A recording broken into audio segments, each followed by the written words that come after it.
Hi, this is Will Cormier. And Chloe Flynn, reporting for the Lobby Observer. This past summer, the Massachusetts Senate passed a bill to prohibit cell phone use during the school day. It calls for the Department of Elementary and Secondary Education to create a plan of guidelines for schools to follow concerning phones. Next, the schools are supposed to choose which methods they will use to implement the phone policy. This could potentially be through pouches or lockers. If the bill passes in the House of Representatives, it will be implemented by fall 2026.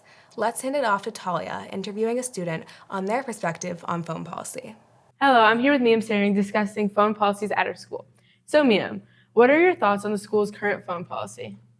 I think that the phone policy is stupid because I like having my phone on me throughout the day, and I don't see why I can't just have it in my backpack instead of putting it in the phone pocket. I see. Would you say you use your phone frequently in school? I do use my phone in school, but not a lot. I use it during passing periods and lunch and break. Mm-hmm. And why do you think the pockets aren't useful? I think that we don't need them because we can just have our phones in the pocket. I mean, in my backpack. Yeah. Not the pocket, because it still won't be a distraction because I won't be using it. Yes. And how does having your phone in the school day affect you as a student?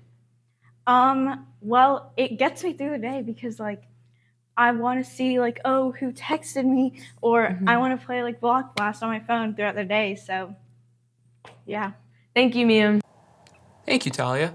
Phones have definitely become a controversial topic over the last couple of years. Some people, like Miam, believe that phones and schools can coexist seamlessly in the modern world. That they don't distract from learning, they can even be used to help in some cases. Others, like our next interviewee, believe that phones are hurting the learning of our students. They want a ban on phones in schools to prevent cheating, distractions, and to improve social skills for our generation. Now, we will hand it over to Nate and Mr. Stevens to get a teacher's perspective. Hi, I'm Nate, and this is Mr. Stevens, and today we're interviewing him on his stance on phones in school. What's your stance on phones in school? Why? I think I'll say right now that the current policies I'm in favor of. I don't think we need phones in the classroom. So I like having the phone pocket holder. I think that's good. I think they cause a lot of damage and a lot of distraction and harm. So I am in favor of limiting their use throughout the school day. Do you think phones are a danger to students in your classroom? In danger terms, I do think they're very distracting. I do think students should always remember that, whether it's any social media app, these phone companies, they don't have any of our best interests at heart. They just want us engaged and on the phone as long as possible. And so I think we need to keep that in mind. I do think there are a lot of benefits from, again, using phones less, having more in-person, kind of face-to-face conversations and interactions.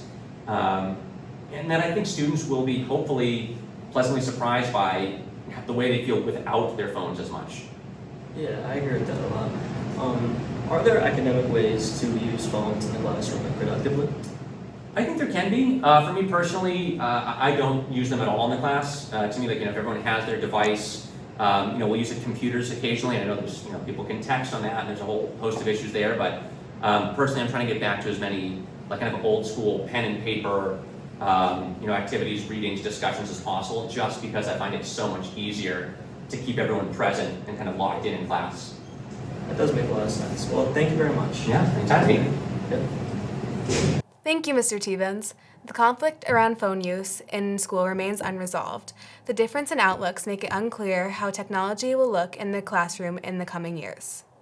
One of the main reasons for the contrasting opinions is generational differences.